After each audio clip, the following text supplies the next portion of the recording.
আমি হাইকোর্টের রায়ে খুশি আছি এবং আপনাদের মাধ্যমে বলতে চাই, আমরা যখন গণ আন্দোলন শুরু করেছিলাম তখন বলেছিলাম যে আমাদের যেহেতু কেউ নেই তার জন্য যারা আমাদের এই গণ আন্দোলনের সাথে সমর্থন জানাচ্ছেন তারা যেন আমাদের এসে পাশে দাঁড়ান।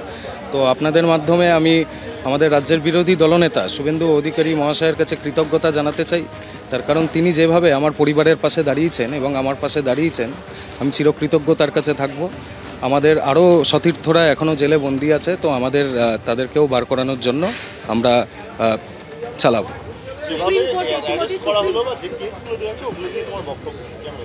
দেখুন, আমরা শান্তিপূর্ণভাবে এই গণ আন্দোলনকে চালিয়েছিলাম, তো শান্তিপূর্ণভাবেই এই আন্দোলন শেষ হয়েছে। কিন্তু তারপরেও যেহেতু আমরা সরকার পক্ষের বিরুদ্ধে নেমেছিলাম, তাই বিভিন্ন দমনপীড়নমূলক নীতি আমাদের ওপর চাপানো হয়েছে।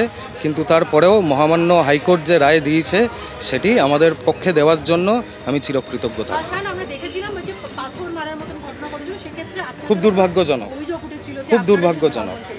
দুর্ভাগ্যজনক এবং পুলিশ প্রশাসন তাদেরকে, যারা এই শান্তিপূর্ণ আন্দোলনকে অশান্তির পরিবেশ একটা তৈরি করার জন্য চেষ্টা করছিল, তো তাদেরকে পুলিশ প্রশাসন অবিলম্বে তাদেরকে এখানটায় সামনে নিয়ে আসুক এবং আমাদের যে আন্দোলনকে কালিমালিপ্ত করার জন্য তারা চেষ্টা করেছিল সেটিও আপনাদের মাধ্যমে যেন জনগণের সামনে প্রকাশ করে। কলকাতা হাইকোর্টের গতকালকের যে অর্ডার, সেটার জন্য একটা ই-ফাইলিং করা হয়েছে রাজ্য সরকারের তরফ থেকে, আমি এই বিষয়ে কোনো কিছু এখনও জানি না।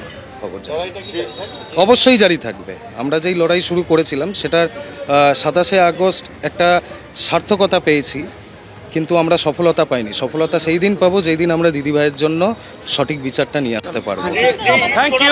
ধন্যবাদ।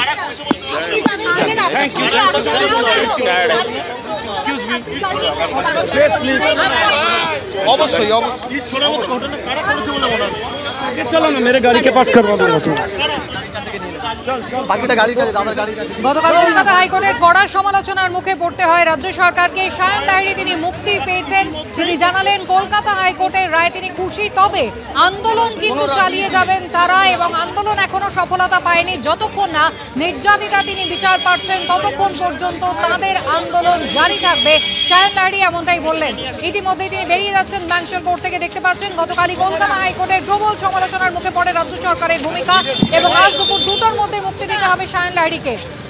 কলকাতা হাইকোর্টের সেই নির্দেশের পর দুপুর 1:41 মুক্ত হলেন সায়ন লাহিড়ী। এই মুহূর্তে ব্যাংশাল কোর্ট থেকে বেরিয়ে যাচ্ছেন তিনি। কলকাতা হাইকোর্টের রায় তিনি খুশি এমনটাই বললেন, যদিও আন্দোলনের পথ থেকে কিন্তু তারা সরবেন না। একাধিক দমন পীড়ন নীতি তাদের উপরে চালিয়েছিল রাজ্য সরকার, এমনটাই অভিযোগ সায়ন করলেন। কিন্তু তা সত্ত্বেও নিজেদের অবস্থানে তারা অনড় থাকছেন, আন্দোলন চালিয়ে যাবেন যতদিন পর্যন্ত না নির্যাতিতা তিনি বিচার পাচ্ছেন।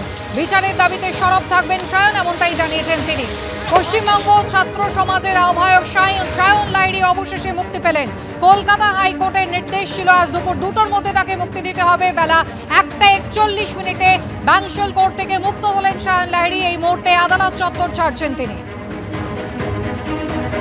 যদিও আন্দোলন জারি থাকবে এমনটাই বলছেন সায়ন। যতই তাদের উপর দমন পীড়ন করা হোক না কেন, রাজ্য সরকারের দ্বারা তারা যতই চাপে পড়ুন না কেন, নিজেদের আন্দোলন তারা জারি রাখবেন নির্যাতিতা বিচার না পাওয়া পর্যন্ত। নিজেদের অবস্থানে অনড় থাকছেন সায়ন লাহিড়ী, এমনটাই জানালেন।